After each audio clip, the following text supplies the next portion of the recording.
What's good, guys? Rhnisker here, coming to you from SlimXTeamSymmetry's channel. First off, I want to give a huge thank you for allowing me back on your channel, Mr. Slim. It's a huge honor to be on a channel that I've looked up to since I started YuGi-Tubing, even before that. So again, thank you. It's a great honor to be here. Now let's get into today's video discussion. If you guys aren't familiar with my channel, I'm Rhnisker. I talk about Yu-Gi-Oh! Breaking the meta without breaking the bank, budget and competitive play, and today we're going to be focusing on the ban list. Since ban list season is coming up very soon, I decided to make a mini-series called Ban List Banters, where I talk in depth about specific cards and their future potential positions on or off of this upcoming ban list. In today's episode, we're going to be talking about one of the most controversial Floodgate cards to ever come out in the game of Yu-Gi-Oh! This card has been hyped, this card has been dropped, this card has been overlooked for years, and finally, it is mained or sided in almost every deck. Yes, you guys know it. This card is, of course, Vanity's Emptiness. Vanity's Emptiness is one of the most interesting Floodgate cards for many reasons. One, it has its own self-destruct effect.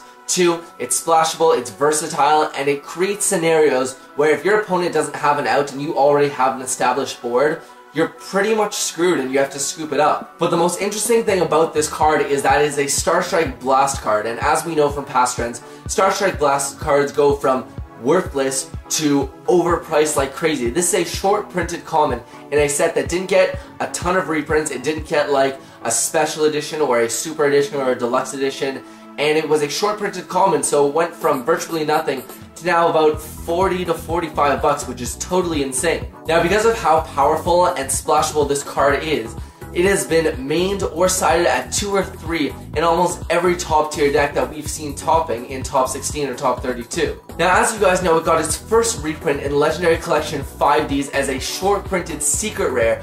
So as you can probably tell, it was overhyped, overpriced, because it's very hard to get and everyone wants it. Now, seeing as Konami hates the secondary market, it's interesting that they would use this tactic to push sales of Legendary 5Ds, since this is really the big thing that people are looking to get when they buy multiple packs or even cases of Legendary Collections 5Ds. Now, it's interesting, since this card is very powerful, it should probably get limited to 1.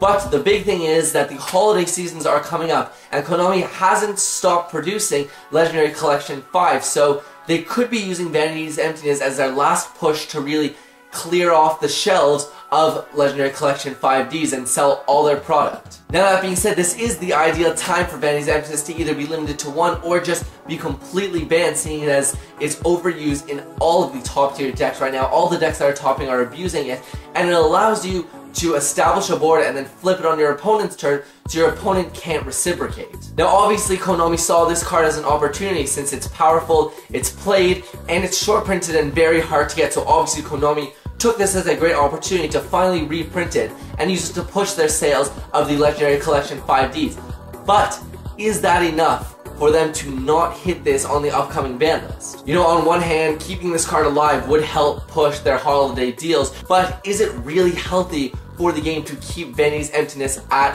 3? Another reason why this card may get hit is the upcoming Necros decks, which focus on ritual summoning monsters. As you know, ritual summons need their ritual spell card, activate it, pay the cost, and then bring out their big ritual monsters. Okay, Konami, you know what doesn't make me want to play Necros or rituals altogether?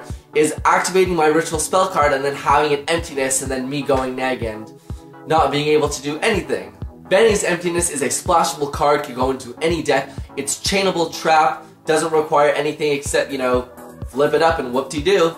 And finally, it has its own self-destruct mechanism, and this is where I find the card can be abused very easily. Usually with Floodgates, if a card like Soul Drain or Macro hurts both you and your opponent, it's hard to turn that off and it's hard to play around that. But with Vanity's Emptiness, it's pretty easy to play around it with its built-in self-destruct mechanism. What the self-destruct mechanism allows you to do is have complete control over this card without having to save something like an MST or something that specifically destroys a spell or trap card. Generic cards like Book of Moon, Breakthrough Skill that are played in a ton of decks right now allow you to easily send a card from your field to the graveyard to get rid of Vanity's Emptiness when you want to, so you can use it to stop your opponent, then on your turn be like, okay, Breakthrough Skill, anything right now, leave Vanity's Emptiness to the graveyard, and now I can go off again with my already established board that just stopped you. So with all that being said, let me know what you guys think of Vanity's Emptiness either going to 1 or 0, or will Konami keep it to help push sales during the holiday season?